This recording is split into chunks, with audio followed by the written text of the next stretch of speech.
ये तो हम सभी जानते हैं कि सेक्शन 154 सीआरपीसी में पहले एफआईआर दर्ज की जाती थी और अब वही सेक्शन 173 भारतीय नागरिक सुरक्षा संहिता हो गया है।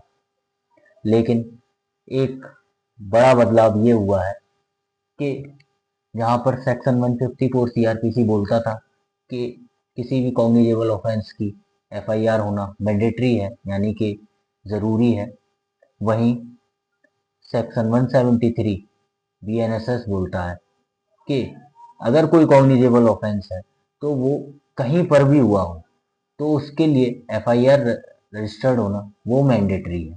यानी कि अगर आपके साथ कोई गलत काम या कोई अपराध हुआ है दिल्ली में और आप उसकी रिपोर्ट कराना चाहते हैं किसी दूसरे शहर में या किसी दूसरी डिस्ट्रिक्ट में या किसी दूसरे स्टेट में, तो आप उसकी रिपोर्ट दर्ज करा सकते हैं।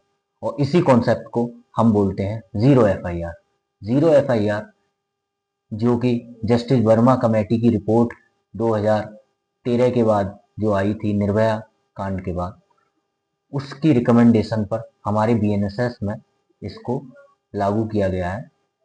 ये पहले भी 2013 के बाद भी जस्टिस वर्मा कमेटी की रिपोर्ट के बाद ये हमारे लागू थी हमारे कानून में, लेकिन इसको प्रोविजन ऑफ लॉ के रूप में लिखा नहीं गया था।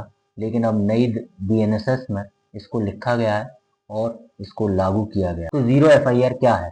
जीरो एफआईआर बताता है कि अगर आपके साथ कोई क्राइम हुआ है तो आप उसकी तुरंत इन्वेस्टिगेशन के लिए और तुरंत पुलिस को सूचना देने के लिए आप ज्यूडिक्शन नहीं देखेंगे कि कहाँ पर किस पुलिस को उसमें इन्वेस्टिगेशन करनी है, किसको नहीं करनी। आप पहले पुलिस को सूचना देंगे और फिर वो आपकी जो इन्फॉर्मेशन होगी वो जीरो एफआईआर के रूप में दर्ज की जाएगी और फिर उसके बाद वही जो एफआईआर होगी आपकी उसको ट्रांसफर करा जाएगा कॉम्पिटेंट ज्यूरिडिक्शन वाले पुलिस स्टेशन में और वहीं पर इसको नया नंबर दिया जाएगा जिसको हम क्राइम नंबर भी बोलते हैं।